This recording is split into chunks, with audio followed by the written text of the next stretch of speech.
안녕하세요. 책 읽어주는 여자 에젤 강미경입니다. 가수 양희은 씨 좋아하는 분들 많으시죠? 저도 참 좋아하는 분인데요. 노래뿐 아니라 글도 아주 맛깔스럽게 잘 쓰시는 양희은 씨가 만난 하나님 이야기. 이루어질 수 있는 사랑 들려드립니다. 30살 어느 날 병원. 언제부터 이랬어요? 몰라요. 며칠 전에 우연히 알았어요. 노란 고름주머니 같은 거 있죠? 불길해요. 빨리 도려내서 검사해 봐야겠어요. 온몸에 기운이 쫙 빠졌다. 제기랄, 혀암일 수도 있다고? 혀를 자른다고? 혀는 3분의 2를 잘라도 사는 데는 아무 지장이 없어요. 의사는 아무렇지도 않게 말했다. 살기야 살겠지. 하지만 양희은은 뭘 해먹고 살아? 혀 없이 노래를 할 수 있나? 방송 DJ를 할 수 있나? 암담했다. 병원에서 잠시 정신이 나갔다가 이래선 안 되겠다 싶어 집에 돌아오자마자 나는 성경을 펴보았다. 혀에 대한 구절은 왜 그리도 많은지. 입에서 나오는 것들은 마음에서 나오나니 이것이야말로 사람을 더럽게 하느니라. 마태복음 15장 18절. 선한 사람은 마음의 쌓은 선에서 선을 내고 악한 자는 그 쌓은 악에서 악을 내나니 마음에 가득한 것을 입으로 말함이라. 누가복음 6장 45절. 가만히 생각하니 양희은의 모든 것은 결국 혀놀림으로 꾸려져 나온 셈이었다. 노래하고 방송하고. 하기는 혀를 자르면 좋은 점도 있겠다. 남의 잘잘못 따지기나 내가 좀 아는 것에 대해 온갖 잘난 척을 더는 못하겠지. 그렇지만 말을 못하면 무슨 일을 해서 먹고 살까? 에라 모르겠다. 내가 어쩔 수 없는 일인데 그 일을 통해 제게 어떤 훈련을 주신다면 받아들이겠습니다. 그리고 나는 친구들과 미국 서부를 여행하고 돌아왔다. 그러나 얼마나 겁이 나던지 틈만 나면 거울 앞에 서서 혀를 만져보고 뒤집어 보는 것이 일과였다. 크기가 제법인 혹이 혀에서 만져졌다. 미국에서 돌아와 며칠 뒤 거울 앞에서 하던 버릇대로 혀를 뒤집어 보다가 우연히 구슬 만한 혹이 없어진 걸 알았다. 믿기지 않는 일이었다. 고생이 시작된 19살 때부터 나는 빨리 어른이 되고 싶었다. 30 넘은 선배들은 우릴 봐라. 30 돼봐야 뭐 별 볼 일 없다 하며 웃었다. 그때 막연하게 나는 30살만 되면 무게 중심을 잡고 비로소 산다고 확실하게 말할 수 있을 것 같았다. 내가 가수가 된 것은 느닷없는 불운 때문이었다. 빚을 잔뜩 진 우리 집 살림을 일으키는데 밤무대 노래는 적당한 아르바이트였다. 현실적으로 집에 큰 보탬이 되었다. 그 무렵에 나는 어디서든 가리지 않고 좌선을 하고 명상을 해왔다. 그러던 중 한 가지 의문이 생겼다. 마음을 얼마나 닫고 나서야 이 세상을 떠날 수 있는 걸까? 한 치 앞도 모르는 인생인데 창을 닫듯 마음을 닫는다 해도 그 깊은 곳에는 늘 찌꺼기가 가라앉아 있었다.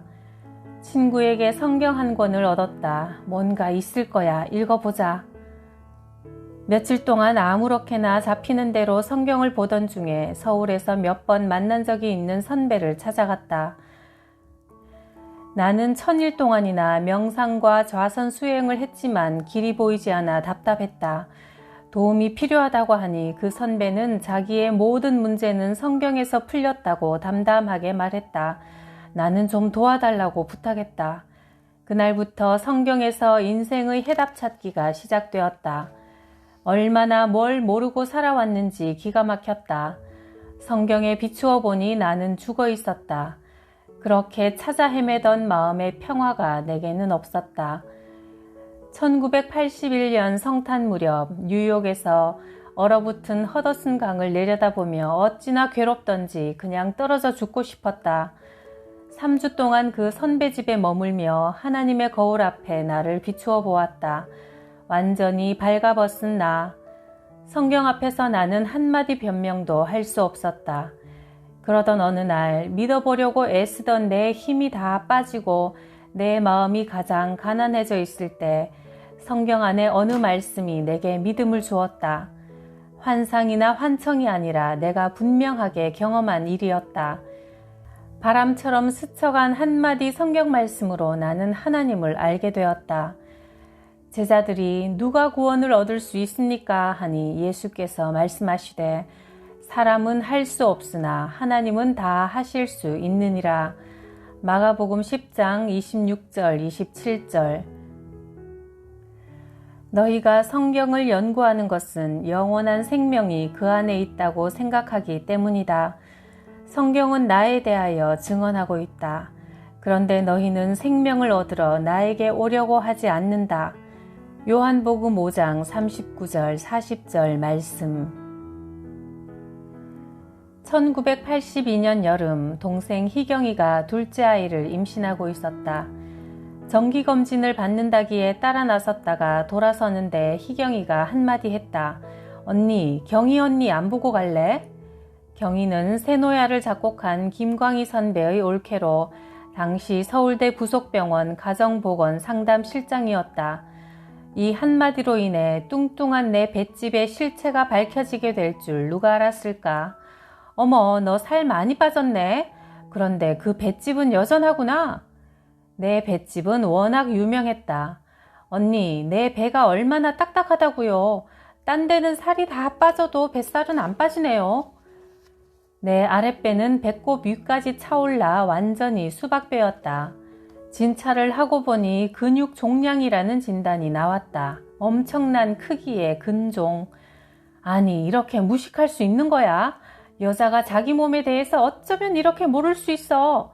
작은 수술이 아니겠는데 이 정도 크기면 20kg은 좋게 나가겠어. 맙소사, 그동안 해왔던 다이어트가 다 무슨 소용이란 말인가. 20kg을 그냥 덜어내게 생겼다. 사실 한 달가량 뱃속이 영 불편했다. 배도 안 고프고 뭐든 먹고 나면 얹힌 것처럼 소화가 안 되고 도무지 먹는다는 일이 성가셨다. 잠도 잘 못 잘 정도로 몸이 불편했다. 소화를 못 시키니 계속 죽만 쑤어 먹었다. 수술을 하려니 의료보험이 없었다. 가수협회에선 가을이나 되어야 의료보험을 내준다고 했다. 윤형주 선배가 백방으로 뛰어다녀 보험카드를 건네주었고 드디어 수술 날짜를 잡았다. 엄마는 곁에서 성경을 나지막히 읽어주셨다. 수술실로 실려오니 내 눈에 천장에 큰 조명이 들어왔다. 수고들 하세요. 마지막으로 한 곡 좀 뽑을까요? 무슨 소리야, 마지막이라니. 사람 일을 어떻게 알아요? 수술이 끝났다. 나 안 죽었어요? 살았어요? 네, 살았어요. 양희은 씨, 이거 보여요? 양희은 씨 뱃속에서 자른 거예요. 큰 비닐 주머니 속에 핏빛 덩어리가 한가득이다. 24시간이 지나자 나는 일어나 걸음마를 시작했다. 열이 계속 났다. 난생 처음 몸과 정신의 분리를 경험했다. 정신은 맑게 동동 떠오르는데 온몸은 납덩이처럼 자꾸 밑으로만 가라앉았다. 수술한 지 8일째. 찬물로 머리를 감고 퇴원 준비를 했다. 누워있는 동안 제일 하고 싶었던 일이었다. 뱃가죽을 열고 속에 있는 걸 죄다 꺼내고 자를 것은 자른 뒤 다시 집어넣고 꿰매면 모든 내장은 스스로 자리를 찾는다. 얼마나 놀라운 솜씨인가. 사람의 몸은 얼마나 신비한 소우주인가. 자연 치유력, 그것은 사람의 몸속에 있는 힘이지만 하나님께 속한 생명의 힘이다. 이 자연 치유력이 없다면 어떤 의료행위도 불가능하다. 퇴원하는 날 의사 선생님은 내 병이 암이라고 알려주셨다. 선생님은 내가 가수라서 일반 수술이 아닌 어려운 수술을 감행하셨다. 난소를 다 잘라내면 목소리가 변하니까, 또 결혼을 안 한 사람이니까 언제라도 좋은 사람 만나서 아이도 낳을 수 있도록 배려하여 나중에 다시 수술하는 한이 있더라도 일단 병든 부분만 잘라냈다고 했다. 선생님은 항암 주사를 권했지만 나는 거절했다. 나는 내 병을 사람의 방법으로 싸우고 싶지 않았다. 생명은 하나님께 속한 것이므로 이제야 알게 된 하나님 그분이 하실 일을 내 힘으로 가로막고 싶지 않았다. 내 차트에는 하나님만이 아신다라고 쓰여 있다. 나는 가방을 싸놓고 간호사와 의사들이 모여 기다리는 방으로 가서 퇴원 축하 공연을 가졌다. 다 죽어가는 소리로 희미하게 몇 곡 불렀다. 배에 힘을 줄 수 없어 시원찮은 노래였지만 병원 식구들은 격려의 박수를 힘차게 쳐주었다. 하나님을 모르고 살 때 천일 동안 좌선과 명상을 하면서 단전이라고 생각했던 그 단단한 볏집, 노래집인 줄 알고 두드리고 다녔던 불룩한 아랫배가 알고 보니 근종에, 물혹에, 점액성, 난소암 덩어리였던 것이다. 하나님과 상관없이 살아오면서 모든 길은 결국 다 하나로 통하게 마련 아니냐고 했던 우매한 내게 하나님은 간단히 내 뱃속을 정리해 주셨다. 그리고 마침내 그분을 알 수 있도록 내 30살까지의 모든 설레임과 서러움을 한 걸음 한 걸음 인도해 오신 것이었다.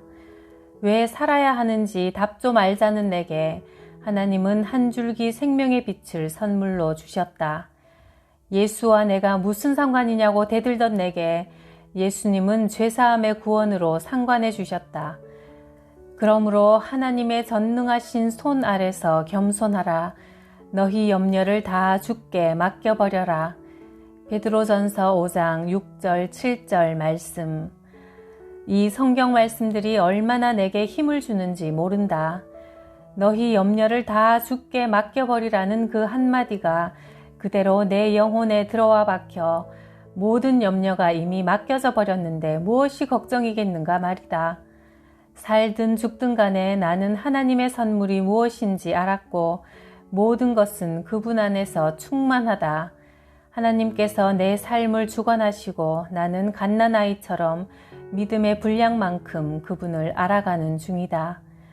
이것이 나의 투병 원칙이다. 살리는 것은 영이니 육은 무익하니라. 내가 너희에게 한 말이 영이요 생명이라. 요한복음 6장 63절 말씀. 뱃속을 한 양동이만큼 다 잘라내고 수혈을 많이 한 탓인지 원인 모를 지독한 알레르기로 2년 동안 라디오 생방송조차 매일 해내기가 힘겨웠다.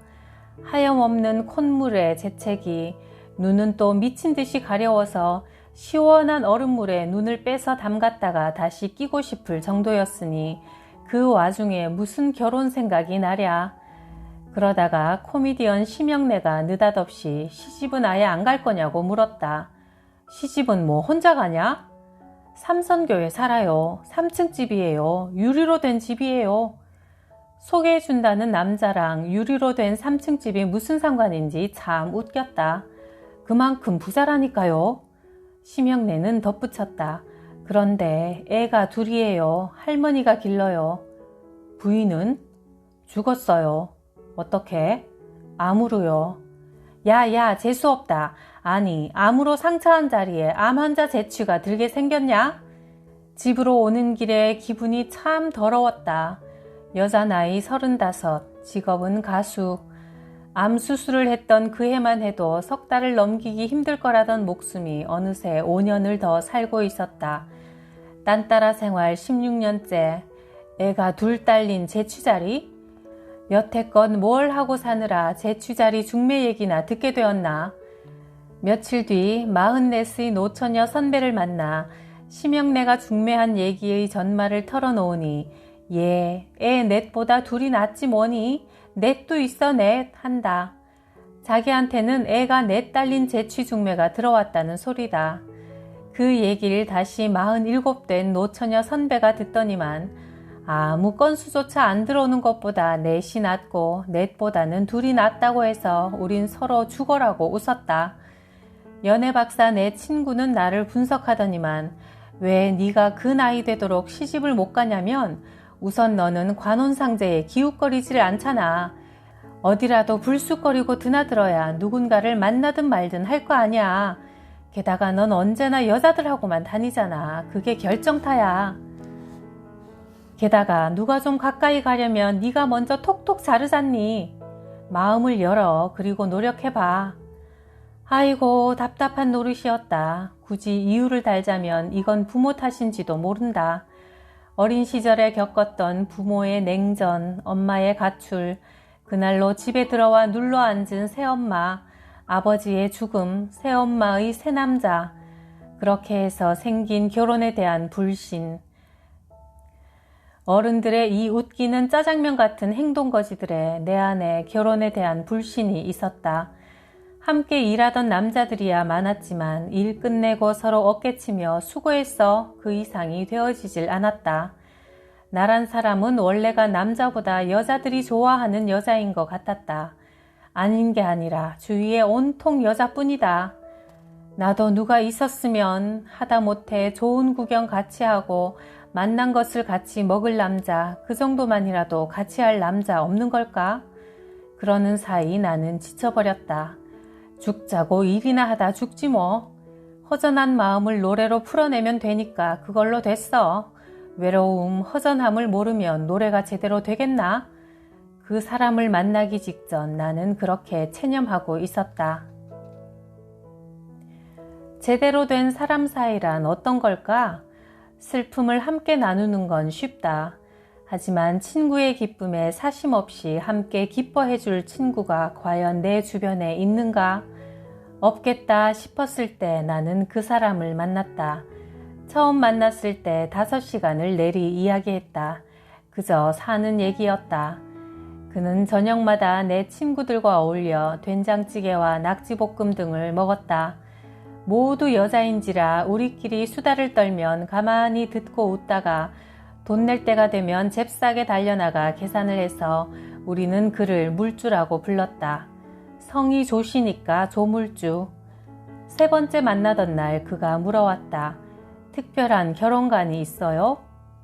네, 같은 신앙을 가져야 하고 우선 내가 좋아하는 사람이어야 해요. 이게 문제예요. 내가 누굴 좋아해야지 누가 먼저 나를 좋아하면 나는 닭살이 돋아서요. 만난 지 열흘이 지났을 때 그는 좀 만나자고 했다. 4월 1일 만우절이었다. 내가 워낙 말주변이 없어요 하며 그가 끙끙 앓으면서 뱉은 말이 청혼이었다. 나는 그 사람의 더듬거리는 고백을 듣고 있었다. 생시가 아닌 것처럼, 마치 영화를 보는 것처럼. 내 결혼 소식을 전해 들은 주위의 반응은 한결같았다. 첫째가 농담 마, 웃기지 마 였다. 한참 설명을 하면 그제야 눈물을 글썽이며 세상에 정말 잘됐다 잘됐어 했다. 그리고 다음 질문이 아니 어쩌다 그렇게 되었니? 였다. 그냥 이 사람이라는 확신이 들었다. 남들도 다 이렇게 결혼하는 것 아닌가? 36에 비로소 나는 알았다. 아하, 이래서 모두 짝을 짓는구나.